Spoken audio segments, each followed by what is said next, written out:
El rock and roll, un género musical de ritmo marcado, derivado de una mezcla de diversos géneros de música folclórica estadounidense, como el blues, el country, entre otros, y popularizado desde los años 1950. Hay innumerables teorías de quién fue el primer creador de una composición de rock. Algunos dicen que se origina de Bill Haley y su grupo Bill Haley and His Comets. Otros consideran como creador a Chuck Berry, mientras que otros a Little Richard. La realidad es que no hay un documento exacto que diga quién de todos estos artistas, y solo nombré los principales porque en realidad hay muchos más, creó este género, principalmente porque no es algo que aparezca de un día para otro, sino que se venía gestando de un proceso no solo rítmico, sino también racial y social. Las diferencias políticas y sociales de la época dieron pase a esta avalancha llamada rock and roll y a su máximo representante, que dicho sea de paso, también se considera fortuito en los posibles nombres de los creadores del rock and roll, y estoy hablando precisamente de Elvis Presley.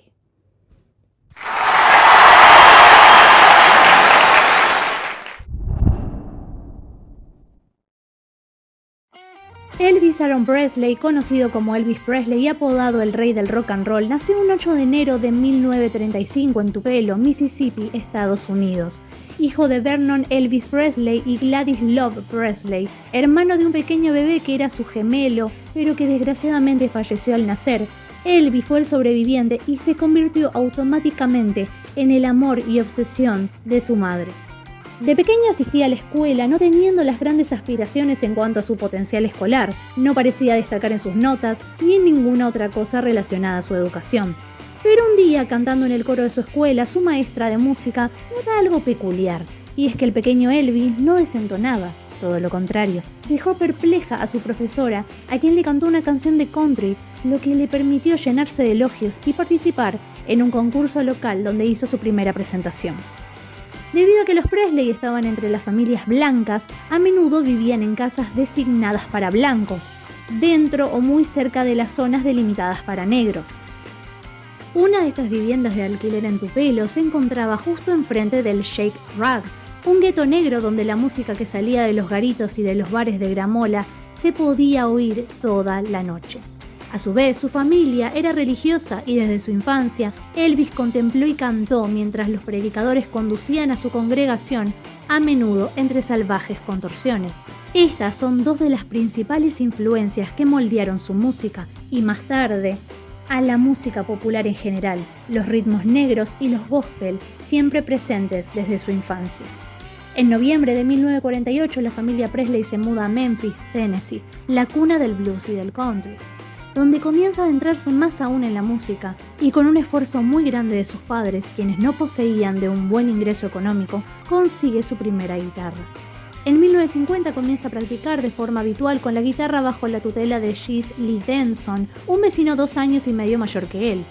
Ellos y otros 3 chicos, entre los que estaban 2 futuros pioneros del rock, los hermanos Dorsey y Johnny Brunet, formaron un colectivo musical libre que tocaba frecuentemente por los alrededores de The Course. Durante su tercer año en la educación secundaria comenzó a sobresalir entre sus compañeros, en gran parte por su apariencia. Se dejó crecer las patillas y se peinaba el cabello con aceite de rosas, vaselina y lubricante, moldeándolo en un tipo de peinado llamado tupé, estilo que comenzó a ser muy popular entre los jóvenes de la época. En su tiempo libre, asistía al Dale Street, al corazón de la escena del blues en Memphis, y miraba con anhelo la ropa extravagante y ostentosa en las ventanas de Lansky Brothers. En su último año escolar ya las usaba. Era fanático de la música en todos sus géneros y colores. Asistía como público al espectáculo mensual All Night Singings, en el que muchos grupos de gospel de raza blanca reflejaban la influencia de la música espiritual afroamericana, y también frecuentaba lugares donde conoció a celebridades mucho antes de ser una leyenda, como es el caso en el que conoció a B.B. King. Ya para 1953, Elvis se gradúa de la secundaria ya eligiendo a la música como su futuro. En agosto del mismo año se registra por primera vez en las oficinas de Sun Records, con la intención de pagar unos minutos para hacer uso del estudio y grabar un disco de acetato de doble cara que eran sus propias palabras, un regalo para su madre. Pero podría haber grabado este disco en una tienda de los alrededores que también ofrecía un servicio de grabación de discos mucho más accesible. El biógrafo Peter Guralnick opina que eligió la compañía Sun Records con la esperanza de ser descubierto. Cuando la recepcionista de Sun Records le pregunta a qué cantante se parecía su voz, Presley responde: no me parezco a ninguno. Sam Phillips, jefe de la discográfica, lo escuchó y le gustó tanto que lo invitó a cantar unas baladas, que la verdad no llegaron a buen puerto. Elvis comienza a hacer audiciones para bandas o conjuntos musicales y es rechazado en todas porque, en palabras de los demás, no sabía cantar. Comienza a trabajar de camionero, pero no dándose por vencido con su sueño, lograr alcanzar un lugar en la música. Mientras tanto, Sam Phillips repetía una y otra vez la misma idea. Si pudiera encontrar a un blanco que tuviera un sonido negro y un sentimiento negro, podría ser $1.000 millones. Y sintiendo que la historia con aquel joven no se había acabado, lo convoca para grabar unas baladas, algo que no funciona nuevamente. Pese a esto, Phillips llama al guitarrista Scotty Moore y el contrabajista Bill Black para hacer arreglos con Presley, en pro de una sesión de grabación, porque comienza a notar, después de escucharlo interpretar un rock, que ese era el camino y no el de las baladas. Se lanzó un sencillo con That's Alright como lado A del disco y Blue Moon of Kentucky en el reverso.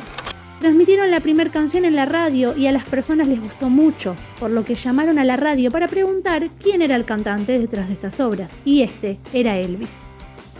Ya siendo un trío, Elvis, Scotty y Bill comenzaron a tocar en algunos clubs y teatros. Como resultado de su fuerte sensibilidad al ritmo combinada con su nerviosismo al tocar frente a tal cantidad de público, Elvis comenzó a sacudir sus piernas mientras cantaba. Sus pantalones de corte ancho pronunciaban sus movimientos, provocando que las mujeres jóvenes del público comenzaran a gritar y enloquecerse.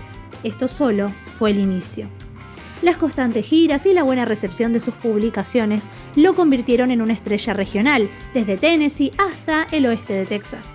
En enero se firmó un contrato de gestión con él y le presentaron al coronel Tom Parker, alguien fundamental en la vida de nuestro cantante. Todo funcionó en escala desde ese entonces. Fue telonero de cantantes muy importantes como por ejemplo Bill Haley, cuya canción Rock Around the Clock o Rock alrededor del reloj había sido un número 1 el año anterior. Y al observar que Elvis tenía un instinto natural con respecto al ritmo, le aconsejó cantar menos baladas y dedicarse más al rock and roll. El 10 de enero de 1956, Presley hizo sus primeras grabaciones para RCA en Nashville. Esta sesión produjo la cambiante e inusual Heartbreak Hotel, lanzada como sencillo el 27 de enero.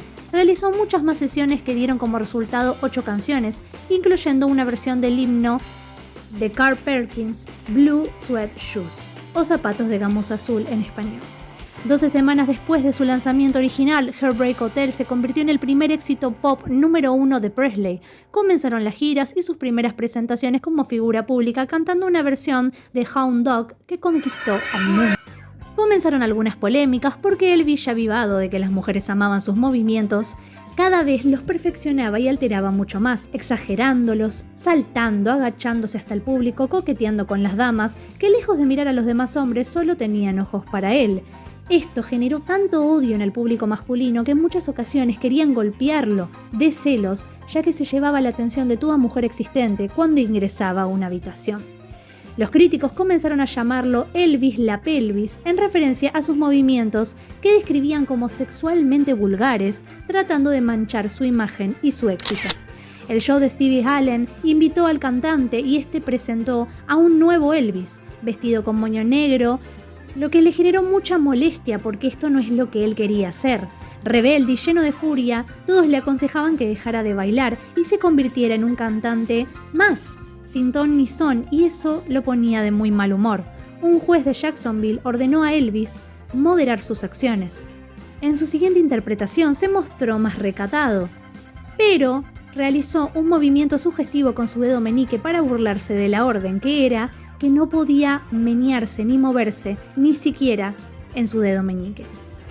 Graba de manera profesional Hound Dog y Don't Be Cruel, que prevalecieron en la cima de las listas durante 11 semanas, un récord que no sería superado en los próximos 36 años siguientes. Graba Love Me Tender y asiste al programa de Ed Sullivan, lo que terminó de catapultarlo al mundo entero, y como si no solo quisiera cantar, también amaba actuar. Su primera película, titulada Love Me Tender, como su canción, no tuvo muy buenas críticas, pero sí mucho éxito en taquilla. El 4 de diciembre se gestaría uno de los acontecimientos más recordados de la historia del rock. Presley llega a los estudios de Sun Records, donde Carl Perkins y Jerry Lee Lewis, junto con Johnny Cash, se encontraban grabando, y se dedicó a improvisar con ellos dos. Los resultados se convirtieron en la leyenda de la grabación de Million Dollar Quartet, el cuarteto de $1.000.000. Entre rodajes de películas y sesiones de grabación, el cantante encontró también tiempo para adquirir una mansión de 18 habitaciones a 13 kilómetros del sur de Memphis, para él y sus padres, llamado Graceland, en honor a su madre, uno de los amores de su vida. Y sí, dije uno porque el otro está por llegar, pero no nos adelantemos. Elvis graba la película Jason Rock y su canción más relevante es justamente el mismo nombre que lleva la película, donde él baila con los presos la música del rock and roll. Luego de esto ocurren peleas mediáticas donde Sinatra dice que la música de rock es fea y Elvis responde diciendo que Sinatra es una leyenda y puede decir lo que desee, pero que no debe tirar una mala energía, digamos, porque el rock es una tendencia y debía ser respetada. Luego de esto cantaron juntos en un encuentro, así que creo que se suavizó todo entre ellos y terminaron bien. El 24 de marzo de 1958, Presley se alistó en el ejército estadounidense como un soldado debido a que era eso o ir a la cárcel por no frenar con sus movimientos sexuales o bailes de mala influencia que perjudicaba a los adolescentes, generándoles deseos que no debían sentir a esa edad. A principios de agosto, a su madre se le diagnosticó hepatitis y su estado de salud se agravó demasiado. El cantante obtuvo una licencia de emergencia para visitar a su madre, llegando a Memphis el 12 de agosto. 2 días después, su madre fallece por insuficiencia cardíaca a los 46 años de edad. Presley estaba devastado. Pero como la vida es injusta pero justa, le quitó un amor para darle otro. Porque Elvis es enviado a Alemania para seguir con su servicio militar y conoce a una hermosa jovencita llamada Priscilla Beaulieu, que en ese entonces apenas tenía 14 años de edad. Posteriormente, ambos contraerían matrimonio tras un noviazgo de 7 años y medio de duración, y luego conllevó el nacimiento de la única hija del rey del rock, Lisa Marie Presley, quien años más tarde se casaría con el rey del pop, Michael Jackson. Elvis vuelve luego del servicio militar dispuesto a mejorar todo de sí y remata con muchas películas de las cuales nacieron muchos temas conocidos suyos, como Can't Help Falling in Love, Return to Sender y Viva Las Vegas. Para volver a elevarse en lo alto de la música, prepara comebacks que son icónicos e históricos por su vestimenta, apariencia y música. Ya para mayo de 1968, el recién inaugurado International Hotel en Las Vegas, acreedor de la mayor sala de exposiciones en la ciudad, anunció que había contratado a Presley. Ciertamente se llegó a un acuerdo con él en donde este llevaría a cabo 57 presentaciones en 4 semanas, lo cual era una locura. Para ese entonces, Elvis vivía a base de drogas para sustentarse sobre los largos shows que debía hacer. La relación con Priscilla comenzó a deteriorarse, ya que el matrimonio resultó ser muy difícil para ella desde el comienzo, debido a la gran fama, el círculo de amistades constantes, el temperamento violento de Elvis, causado por las drogas, su vertiginosa carrera y las muchas infidelidades de él hacia ella hicieron que Priscilla cayera muy bajo y conllevara al divorcio del matrimonio. Priscilla culpó al representante de su ex esposo, el coronel Tom Parker, por manipular excesivamente la vida de Elvis en beneficio de sus propios intereses. Que dato aparte, si quieren conocer esa historia les recomiendo ver Elvis, la película de 2022 que cuenta la relación perjudicial de Elvis y el coronel. El divorcio de Presley ocurrió el 9 de octubre de 1973. A partir de ese entonces comenzó a enfermarse cada vez más constantemente. Fue hospitalizado en más de una ocasión y comenzó a verse mucho más deprimido y triste que de costumbre. A pesar del deterioro de su salud, en 1974 llevó a cabo otra serie intensiva de presentaciones porque el coronel no lo dejaba frenar y, si era necesario, mandaba inyectarle medicación para que vuelva a subir al escenario a toda costa. Salió con Linda Thompson, pero se dice que su noviazgo terminó previa a la muerte del cantante, aunque también se dice que ella estaba con él en su casa la noche de su deceso, aunque eso no está totalmente comprobado. Para ese entonces, Elvis sufría de diversas enfermedades como glaucoma, hipertensión arterial, daños en el hígado y megacolón. En todas ellas presentaba un cuadro médico grave causado posiblemente por el consumo excesivo de drogas, lo que nos lleva al último día de su vida.